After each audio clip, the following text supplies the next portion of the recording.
Here's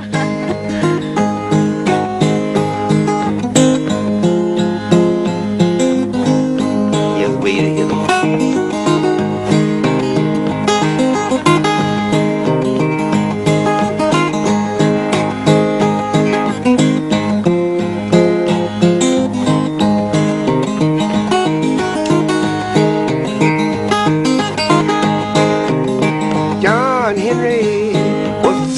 Driving man, yes, he went down. Well, he went down.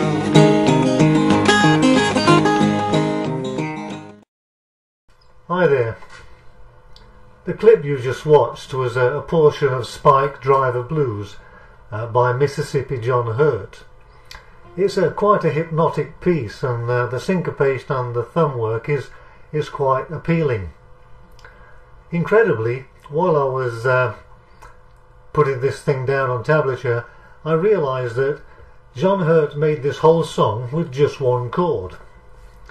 Now he changes the basic G chord into a G7 chord, and also he uses his fingers on the middle strings to change the flavour, but basically he just keeps one chord.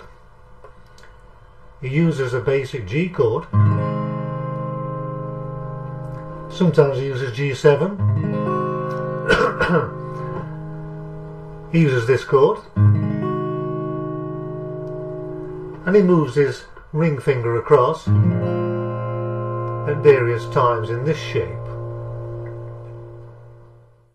Normally I make the G chord in this way,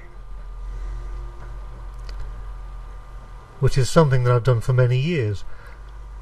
When you play it in this configuration, you can make a G7 shape and free your little finger to move around.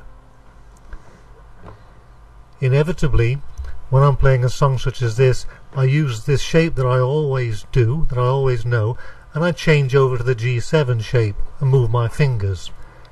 But it would be much easier if you could keep this configuration.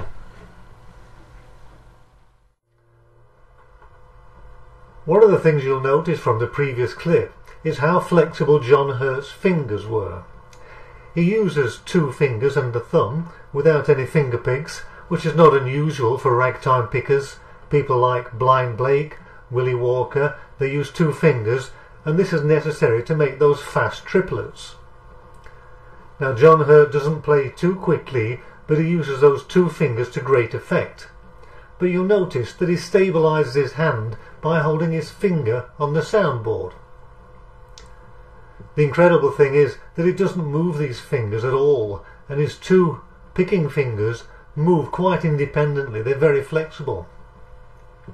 Now this presents quite a problem for some modern guitarists, and me in particular, because my two fingers are not flexible. They don't like to work independently. When I use the second finger, it generally follows on quickly from my first finger, so I need to control it. My problem is that I have to lift my hand from the soundboard. Now if you have to do the same thing to use two fingers, then you'll find that it gives you a stability problem. Now what I do in this case is to hold the heel of my hand on the bridge, so that most of the time I can hold my finger on the soundboard when I'm just picking with one finger, and when I use two I inevitably lift my hand away, but I have the heel of my palm on the bridge, which helps to stabilise the feel. Nevertheless, when you're using this technique and you don't have that flexibility, you have to be very careful with the timing so that you don't change the flavour. This is what my style looks like in close-up. Take a look at my right hand. I normally keep the palm of my hand very close to the strings anyway, and you can see I anchor my hand on the soundboard, but when I use the second finger, the hand does lift off. If you have the same technique, then just take care with your damping and with your timing. You'll notice that John Hurt uses two structures in his alternating bass pattern. Sometimes he'll alternate in this way,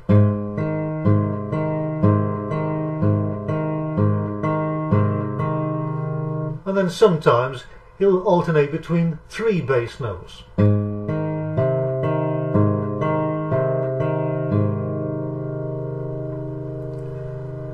We need to take this at quite a slow pace so that we can try and keep this this rhythm going.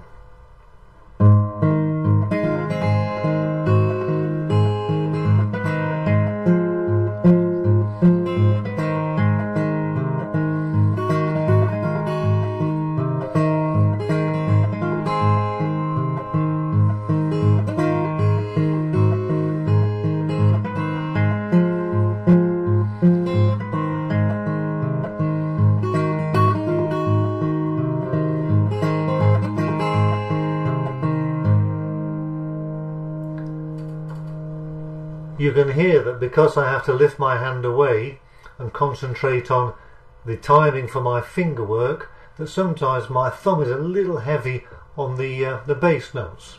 It helps if you try to damp with the heel of your palm to try and lessen that effect. Now let's take a look at the detail tablature. You'll see my right hand and left hand in close-up. Take it easy, nice and slow. Good luck. Here's the first section.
We've learned how to play the basic form of spike driver blues, but if you listen closely, as is often the case, you can hear something a little bit different. It sounds a little bit different from when John Hurt plays it, because he's putting some extra syncopation in there on the bass notes that we haven't done yet.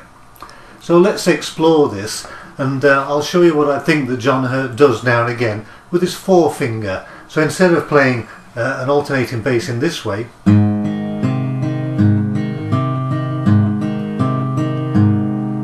he'll use his forefinger to make that a double beat now and again.